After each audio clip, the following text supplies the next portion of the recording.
கன்னியாகுமரி மாவட்டம் கடியப்பட்டினத்தைச் சேர்ந்த 120 மீனவர்கள் ஈரானில் சிக்கி தவித்து வரும் நிலையில் அவர்களை மீட்க குடும்பத்தினர் கண்ணீர் மல்க கோரிக்கை விடுத்துள்ளனர். இது தொடர்பாக கடியப்பட்டினத்திலிருந்து செய்தியாளர் மனு அளிக்கும் தகவல்களை தற்போது காணலாம். வளைகுடா நாடுகளில் போர் பதட்டம் இருந்து வரும் நிலையில் குமரி மாவட்டத்திலிருந்து 409 மீனவர்கள் ஈரான் நாட்டில் தத்தளிப்பதாக மாவட்ட நிர்வாகம் தரப்பில் கூறியுள்ளது. இந்த நிலையில் தற்போது நாம் நிற்கக்கூடியது கடியப்பட்டினம் மீனவ கிராமம். இந்த கிராமத்தை பொறுத்த அளவில் 120க்கும் மேற்பட்ட மீனவர்கள் ஈரானில் தவிப்பதாக இந்த பகுதியில் இருக்கக்கூடிய அங்கு தவிக்கக்கூடிய மீனவர்களுடைய உறவினர்கள் தொடர்ந்து குற்றச்சாட்டு வைத்து வருகிறது. அதாவது மத்திய மாநில அரசுகள் முறையாக எங்களுடைய உறவினர்களை கொண்டு வருவதற்கு நடவடிக்கை எடுக்கவில்லை என்ற ஒரு குற்றச்சாட்டை எழுப்பியுள்ளது. நமக்கு அவர்களிடமே கேட்போம், உங்க யாரு ஈரான் நாட்டில் இருக்காங்க, அவங்க எந்த நிலைமை இருக்கு, அந்த தகவல்கள் உங்களுக்கு தெரியுமா? அவங்களுக்கு நேற்று கால் பண்ணியிருந்தாங்க. என்னோட கணவர் அங்கே தான் இருக்காங்க. அவங்க கூட ஒரு 71 பேர் இருக்காங்க. அவங்க கரை பகுதியில் தான் அவங்களுக்கு இப்போ தஞ்சம் அடைஞ்சு இருக்காங்க. அவங்களுக்கு சாப்பாடு இல்லை. முக்கியமாக அவங்க ஒவ்வொரு வாட்டியும் அங்கே ஈரானும் சரி அமெரிக்காவும் சரி தாக்குதல் நடத்தும் போது அவங்களால இருக்க முடியல அந்த ரூமில். ஏன்னா அவங்க போடுறது மிஸ்ஸைல் அவ்வளோ அதிருது. ஒரு லைட்டாக ஒரு காத்தடிச்சு கதை அடைச்சா கூட எங்களுக்கு அவ்வளோ பயமாக இருக்குது. எப்போ எங்கே மேலே எது விழுன்னு எங்களுக்கு தெரியல அப்படின்னு சொல்லிட்டு இருக்காங்க.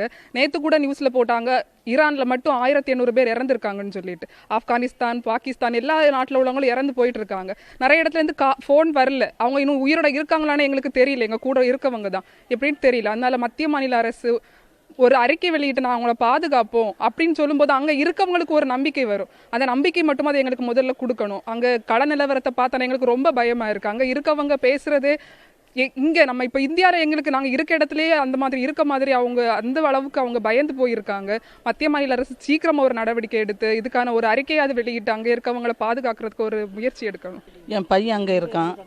யாரையுமே தொடர்பு கொள்ள முடியல. 7 நாள் ஆகுது. இன்டர்நெட் எல்லாமே கட் ஆகிருக்கு. என் பையன் இது வரைக்கும் ஃபோனே பண்ணலை. அவன் இருக்கானா இல்லையான்னு கூட எங்களுக்கு தெரியல.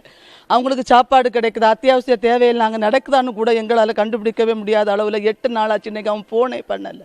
அதனால் இந்த மத்திய அரசும் மாநில அரசும் சேர்ந்து இதுக்கான ஒரு அறிக்கையை வெளியிட்டு அந்த மக்களை எல்லாத்தையும் கூடிய சீக்கிரத்தை கொண்டு வரும்படி கேட்குறேன். எங்கள் ஊர்லேருந்து ஏறக்குறை 120க்கு கிட்ட மீனவர்கள் ஈரானில் மீன்பிடி தொழில் செஞ்சுருக்கிறாங்க. தற்போது போர் சூழலில் அவங்க எல்லாருமே பயந்து பெரும்பாலான பேர் கரையில் தங்காமல் போட்டிலேயே தங்கியிருக்கதாகவும் தகவல் தெரிய வருது. சீக்கிரமாக மீட்க வேண்டும் என்று எங்களுடைய ஃபோனில் உறவினர் வழியாக தொடர்பு கொண்டு சொல்லிட்டு இருக்கிறாங்க. கண்டிப்பாக இது ஒரு கஷ்டமான சூழல். அரசு முதல்ல எங்கள் மீனவர்களை பாதுகாப்பாக வைப்பதற்கான தங்கியிடத்தை ஏற்பாடு செய்ய ஆசைப்படுறோம். அதுபோல் தொழில் போக முடியலை, உணவும் உறைவிடமும் அது கண்டிப்பாக அவங்களுக்கு கட்டாயம் என்பதனால் அரசு முதல் கட்டமாக அவருடைய இருப்பை உறுதி செய்வதோடு அவங்களுக்கு தேவையான அடிப்படை தேவைகளை செஞ்சு கொடுக்கறதுக்கு முயற்சி பண்ண விரும்புகிறோம். மிக விரைவிலேயே அந்த சூழலிருந்து மக்களை மீட்டு கொண்டு வர்றதுக்கு நாங்கள் மாநில அரசு வழியாக மத்திய அரசை நாங்கள் அன்பாக கேட்டுக்கிறோம். எனவே மத்திய மாநில அரசுகள் இந்த மீனவர்களை மீட்பதற்காக துரித நடவடிக்கை எடுக்க வேண்டும் என்ற ஒரு கோரிக்கையை தான் குமரி மாவட்டத்தில் இருக்கக்கூடிய மீனவர்கள் தொடர்ந்து எழுப்பி வருகிறார். புதிய தலைமுறை செய்திகளுக்காக ஒளிப்பதிவாளர் சதீஷுடன் KS மனு.